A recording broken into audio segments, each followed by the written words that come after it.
Në kuvend nisi seanca e parë komisionit anketues për tragjedinë në Koçan. Mickoski thot se drejtësia nuk vihet nga komisionit parlamentare, por nga gjyqësori.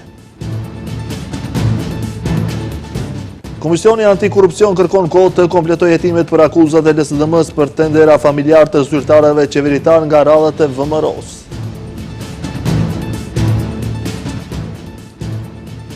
Organizatorët e protestës së 13 dhjetorit në Shkupi bëjnë thirrje policisë maqedonase mos arrestojnë bazuar në fletarrestet e lëshuara nga Serbia.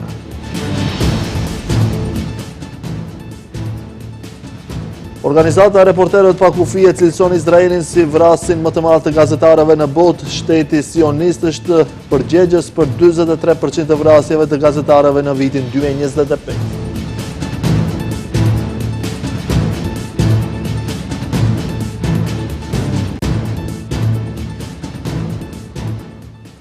Përshëndetje, shikues të nderuar, jemi me lajmet në televizionin Shenja. Në kuvend sot është mbajtur seanca e komisionit të përhershëm hetimor për mbrojtjen e lirive dhe të drejtave të qytetarëve, ku kanë marrë pjesë edhe familjarët të viktimave të tragjedisë në Koçan. Në këtë mbledhje pati edhe përplasje verbale ndërmjet deputetëve të partive politike. Ndërkohë, në këtë mbledhje ka marrë pjesë edhe kryeministri Mickoski, i cili ka deklaruar se familjarët duhet ta dinë se drejtësia nuk mund të vihet në vend nga komisionet parlamentare, por nga proceset gjyqësore. Komisioni përhershëm hetimor për mbrojtjen e lirive dhe të drejtave të qytetarëve ka mbajtur sot seancë për rastin e Koçanit, ku të pranishëm kanë qenë edhe familjarët e viktimave të kësaj tragjedie, aktivistë dhe krerët e larë shtetëror. Megjithatë, edhe në një seancë të këtillë, deputetët kanë përdorur foltorën e kuvendit për përplasje inate politike. Deputetja e VMRO DPMN-s Ivanka Vasilevska kërkoi përjashtimin e Dimitar Apasievit nga pozita e kryetarit të këtij komisioni. Ajo tha se deputeti Apasiev me deklaratat dhe qëndrimet e tij ka humbur kredibilitetin që të udhëheqë me këtë komision. Koleg Apasiev, më lejoni t'ju theksoj se veprimet e sotme të komisionit të përhershëm hetimor për të drejtat e njeriut rregullohen nga ligji për procedim sipas parashtresave dhe ankesave. Kuneni 10 ndalon veprimin sipas një ankese, kur tashmë ekziston një procedurë gjyqësore për të njëjtën çështje. Edhe kolega Apasiev, si avokat, jeni detyruar ta dini këtë. Prandaj sjellja juaj duket edhe më e dyshimt. Apasiev ju përgjigj se komisioni nuk kryen funksione hetimore ose të tjera gjyqësore, por në përputhje me kushtetutën, gjetjet e komisionit janë baza për fillimin e procedurave për të përcaktuar përgjegjësinë e mbajtësve të funksioneve publike. Nuk duhet të na shisni ignorancën tuaj ligjore dhe sjelljen tuaj si profesor i drejtësisë si argument teorik. Ajo që lexuat ishte një letër nga prokurori në lidhje me komisionin tuaj hetimor të VMRO-s, jo komisionin e përhershëm hetimor, i cili është një kategori kushtetuese e garantuar në nenin 76 të kushtetutës.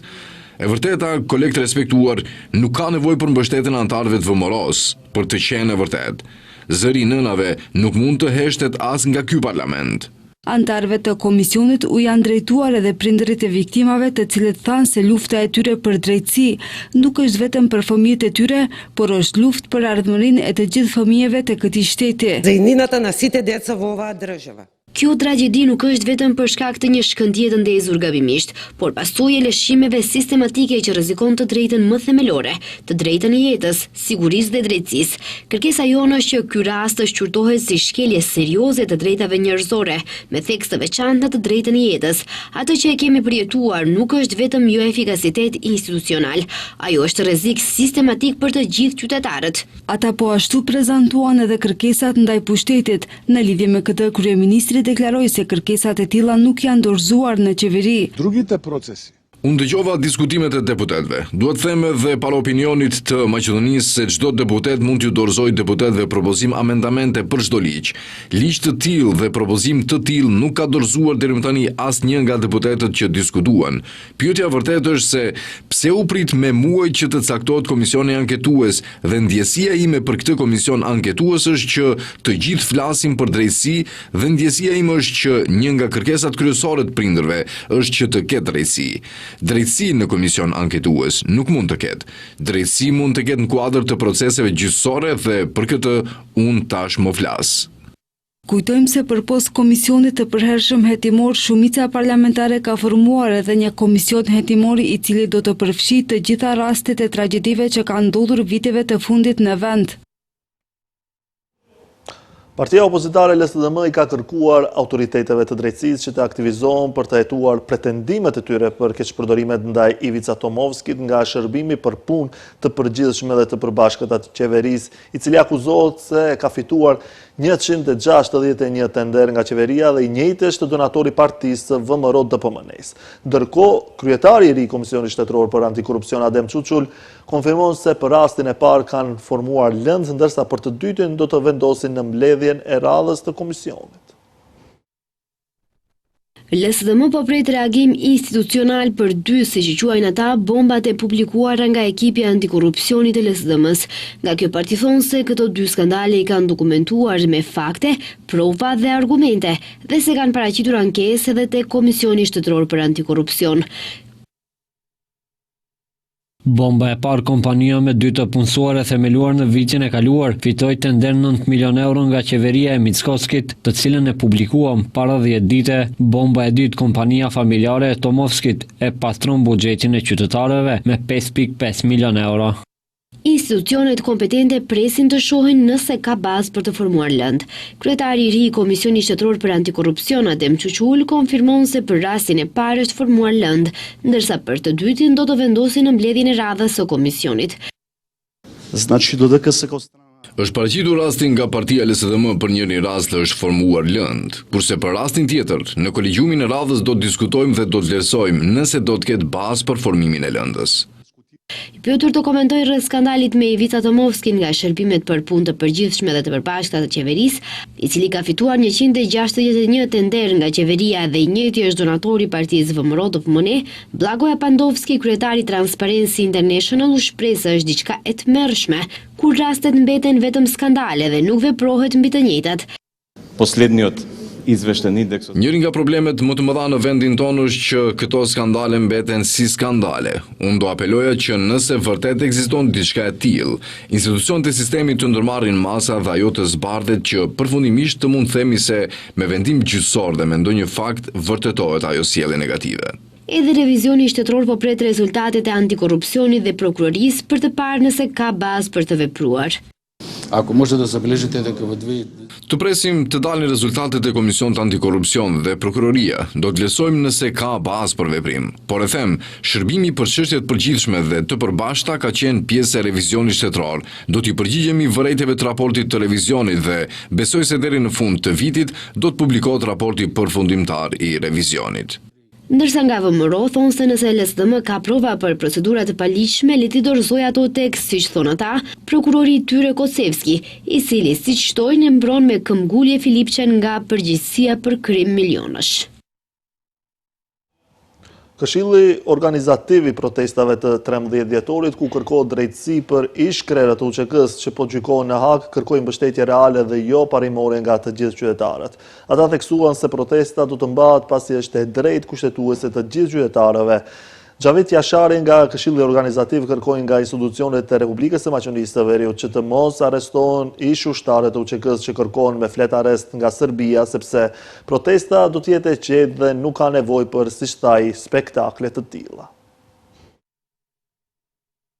Vetëm disa ditë para protestës së paralajmëruar për më 13 dhjetor në sheshin Skënderbeu, ku do të kërkohet drejtësi për ish-krerët e UÇK-s që po gjykohen në Hag, Këshilli Organizativ ka bërë apel për pjesëmarrje masive. Bujar Dardhishta nga Këshilli Organizativ njoftoi se janë dërguar 2 kërkesa për lejen tek qyteti i Shkupit, por siguroi se protesta do të zhvillohet edhe nëse institucionet nuk japin leje, pasi është drejtë kushtetuese. Ai theksoi se kërkohet mbështetje reale për protestën dhe jo parimore, siç e përkrahin disa politikë. Ne nuk kemi plan rezerv, po ka vetë kushtetuta dhe ligji plan rezerv.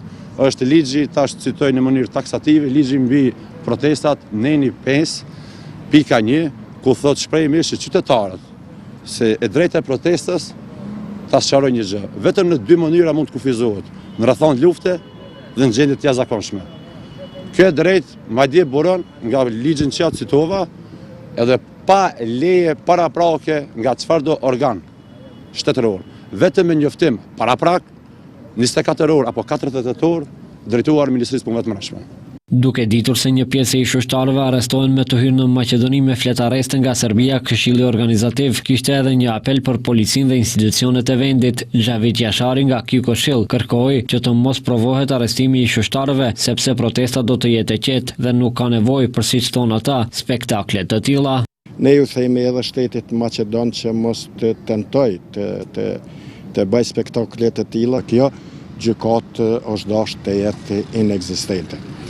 Pra bashkarisht me Këshillin Organizativ këtu, ju bëjmë thirrje, i ftojmë gjithë qytetarët pa dallim feje, pa dallim politike, partitë politike, qytetarët, organizatat civile, sepse në këtë Këshill Organizativ janë gjithë organizatat autoktone shqiptare që të vinë në protestë, të shprehim pakënaqësitë tona, kërkojmë drejtësi dhe protestat të jetë e qetë dhe e dinjitetshme.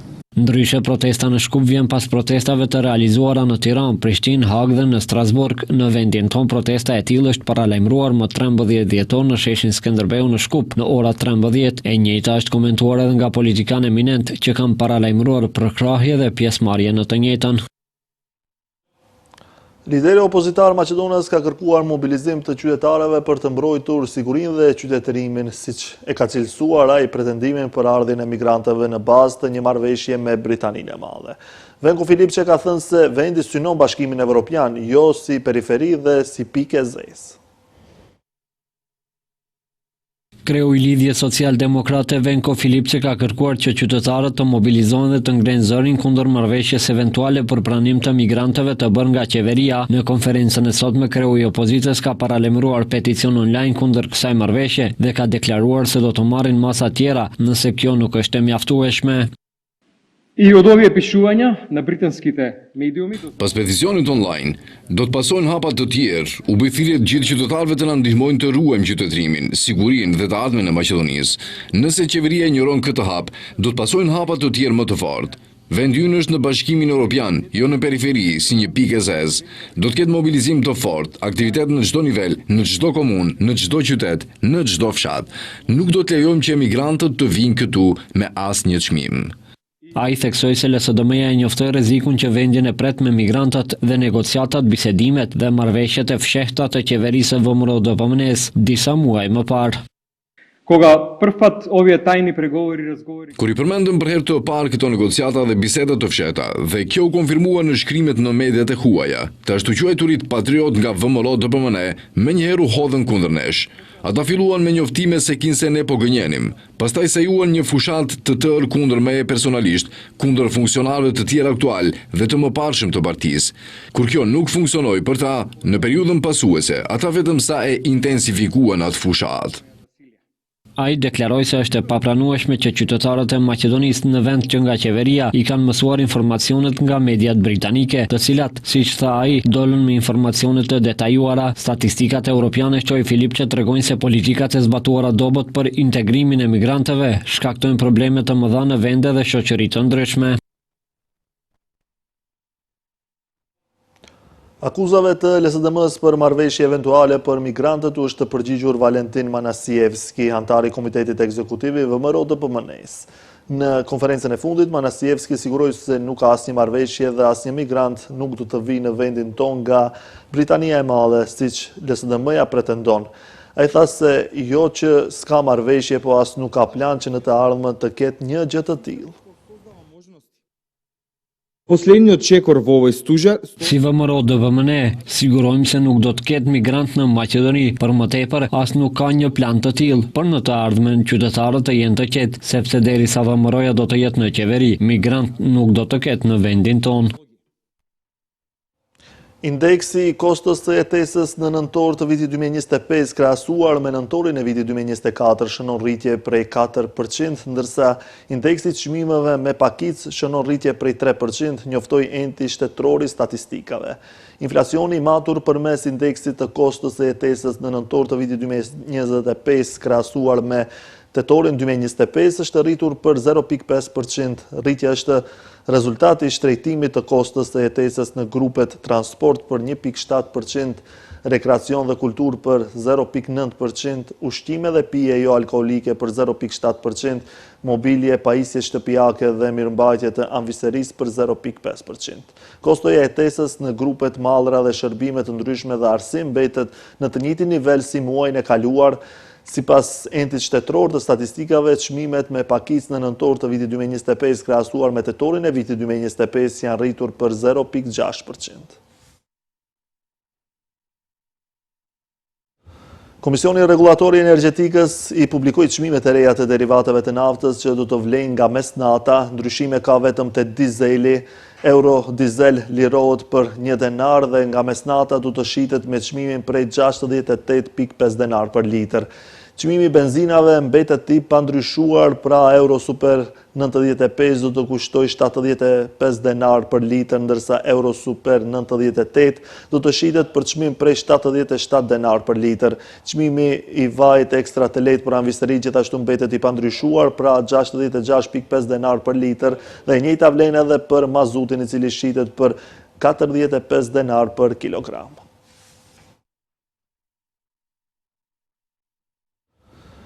Kompania Link Media Plus është zgjedhur për të realizuar dekorimin e Shkupit për vitin e ri. Oferta e saj ishte e vetmja në tenderin e shpallur nga autoritetet e qytetit, të cilat për zbukurimin e zonës qendrore dhe bulevardeve kryesor do të paguajnë 3.260.000 denar ose rreth 53.000 euro. Pas dorëzimit të garancisë bankare nga kompania do të nënshkruhet kontrata. Kompania Link Media Plus këtë vit ka fituar gjithashtu tenderet për dekorimin në komunën qendër të Shkupit dhe në komunën e Shtipit. Sipas specifikimeve të tenderit, kompania duhet të vendosë elemente dekorative dhe ndriçues të vitit të ri në disa lokacione në Shkup. Pjesa më e madhe e dekorit do të vendoset në sheshin Maqedonia. Projekti do të realizohet në tërësi nga kompania e cila duhet të sigurojë edhe heqjen e dekoracioneve pas përfundimit të periudhës festive. Autoritetet e qytetit ende nuk kanë njoftuar datën e saktë se kur do të fillojë vendosja e dekorimeve, as programi për vitin e ri e as kush do të argëtojë qytetarët e Shkupit për natën e vitit të ri.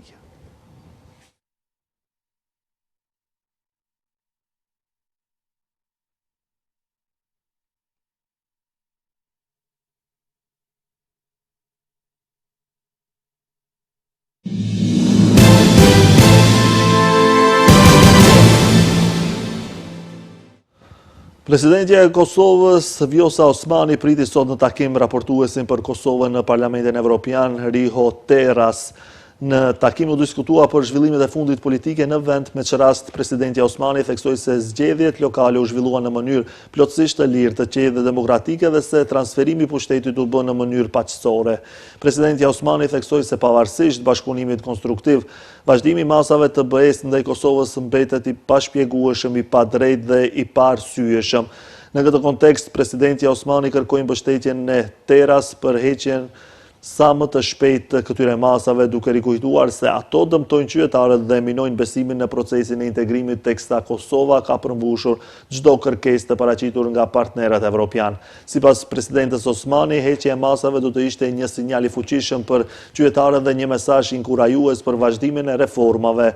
Mëtej, Presidentja Osmani shtroi nevojën që kërkesa e Kosovës për antarësim në BE të procedohet sa më parë dhe që antarësimi të bëhet në bazë të meritave.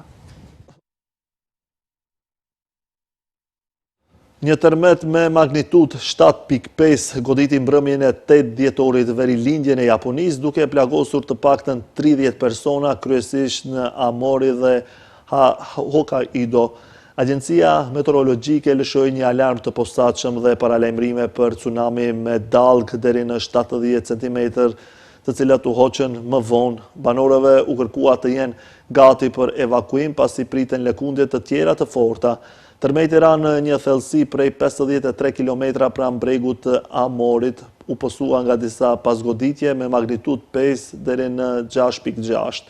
Kryeministria Sane Takaichi u bë rithirje qytetarëve të qëndrojnë vigjilent dhe të sigurojnë objektet e paqëndrueshme në shtëpi. Autoritetet njoftuan se nuk ka probleme në centralet bërthamore të rajonit.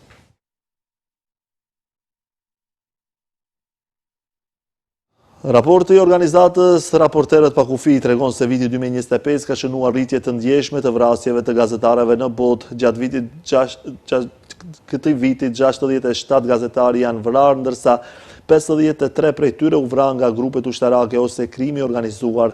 Pothuajse gjysma e viktimave janë vrarë në Gaza nga ushtria izraelite, që nga tetori i vitit 2023 ushtria izraelite ka vrarë rreth 220 gazetarë, ndërsa 65 janë shënjestruar drejt për drejt gjatë kryerjes së detyrës.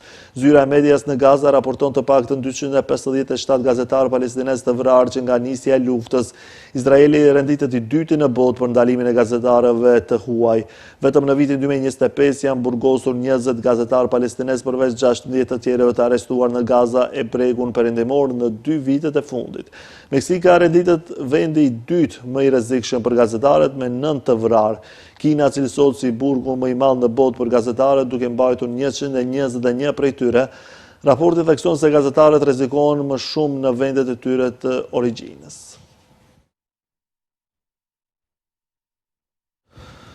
Presidenti i Ukrainës Volodymyr Zelensky tha se Kijevi nuk ka të drejtë morale që t'i japë territor Moskës, teksa Washingtoni po kërkon kompromise. Sipas ligjit Ukrainas, kushtetutës apo ligjit ndërkombëtar, ne nuk kemi të drejtë ligjore, ne nuk kemi të drejtë morale, po ashtu tha Zelensky gjatë një takimi online kur u pyet nëse Kijevi po e shqyrton mundësinë që të dorëzojë territor. Sigurisht Rusia insiston që ne të heqim dorë nga territori, sigurisht që ne nuk duam të dorëzojmë asgjë. Për këtë ne po luftojmë, shtoi ai, duke komentuar draft propozimi për paqe të SBA. Zelensky tha se ai është reduktuar në 20 pika dhe pikat që haptazishin anti-Ukrainës e janë hequr. Zelensky shkroi pas takimit të tij me 8 dhjetor në Londër me kryeministrin britanik, presidentin francez dhe kancelarin gjerman se ai kishte informuar mbi kontaktet me Shtetet e Bashkuara dhe mbi punën për të gjithë propozimet që aktualisht janë në tryezë. Është e rëndësishme që të punojmë së bashku mbi të gjitha dokumentet, përfshirë kornizën e përgjithshme të paqes, garancitë e sigurisë dhe rimënkëmbjen e Ukrainës pas luftës, theksoi ai. Liderët perëndimor thonë se plani amerikan është bazë për paqen, por ka nevojë për punë shtesë.